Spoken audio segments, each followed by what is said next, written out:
Stop, relax, and think.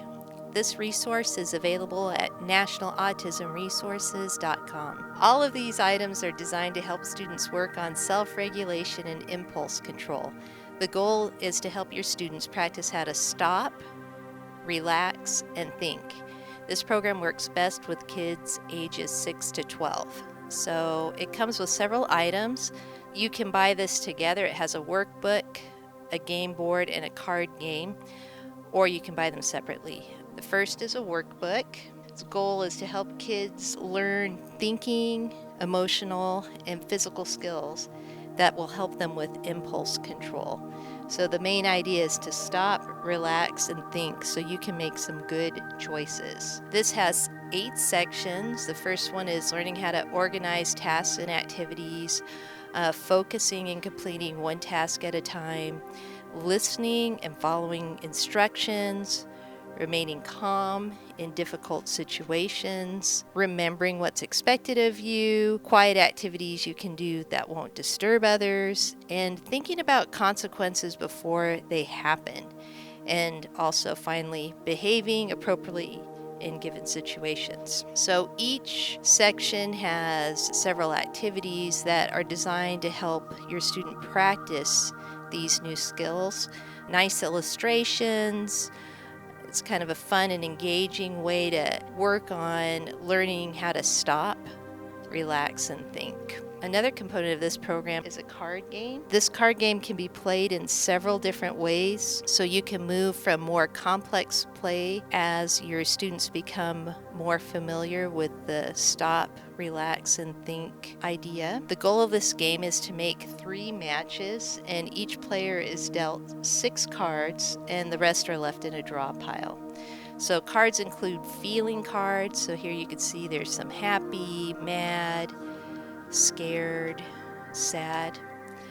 Relaxing cards. So this has more physical activities or mindful activities students can work on. For example, breathe deeply, demonstrate an exercise that helps you relax, imagine a relaxing scene and talk about it. And then you have thinking cards. So the thinking cards help students come up with a plan that would fit a situation or a problem. You can have an individual come up with a plan, or you can work as a group to come up with a plan. You can choose to have a player come up with a plan and then have the other players evaluate the response. So some of the scenarios include you forgot your lunch money, it is lunchtime and you're hungry. What is a plan that will work?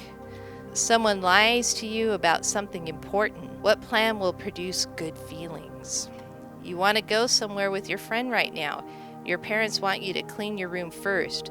What is a plan that will work? This also comes with stop cards, which are wild cards, and you can use them in a variety of ways depending on how you want to use them. You can use a wild card to lose a turn, a wild card to get a quick match, or a wild card can be an extra turn.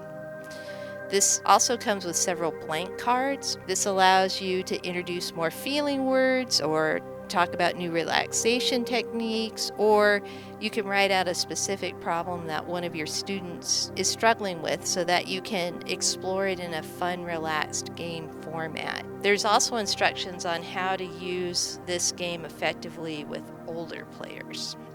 So that's the Stop, Relax, and Think card game. Another option is the Stop, Relax, and Think board game. And the object of this game is to move through feelings area, then you're going to move to a stop area, relax area, and then a thinking area, gathering tokens along the way. The player who has the most tokens at the end of the game wins. When you move through the feelings sections, there's going to be lots of opportunities to grab feelings cards. And these cards present situations that a player might have to face. Let's look at some of the situations. You don't understand how to do your math homework and no one is around to help you. What happens to your body when you feel scared? You earned $5 for helping your dad mow the lawn. So as your students grab these cards, they're going to have to describe how they might feel in each of those situations.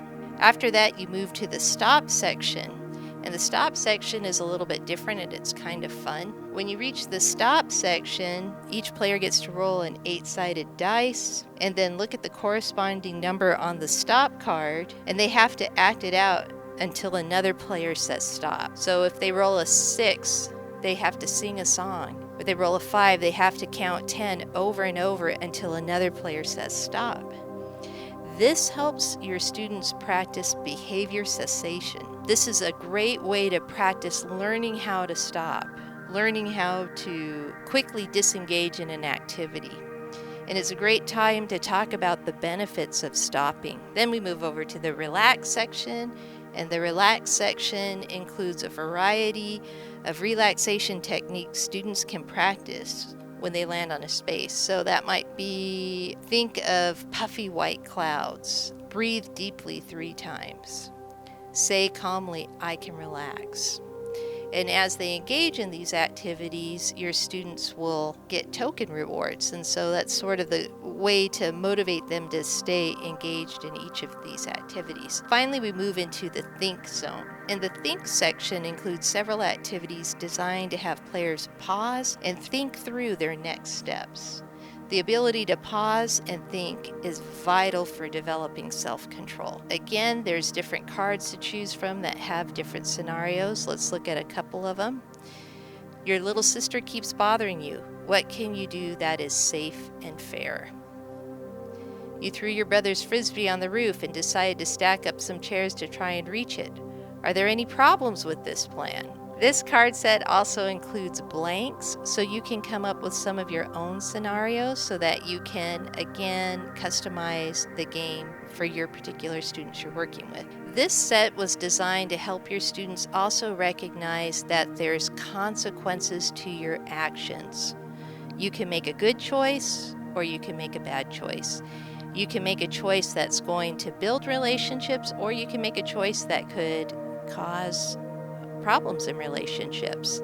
The goal is to work on this impulse control, becoming more mindful about your actions, and also helping students to understand that they have the ability to change their behavior. The nice thing about working with a game or cards is that you can talk about stressful situations, you can talk about potentially embarrassing situations in a fun game format, so it helps students to be relaxed as they engage in tough subjects, and it creates a non-judgmental environment where students feel safe to explore these types of topics. That's the Stop, Relax, and Think set. You can buy the workbook, the board game, and the card game individually, or you can buy them all as a set, and it's available at nationalautismresources.com.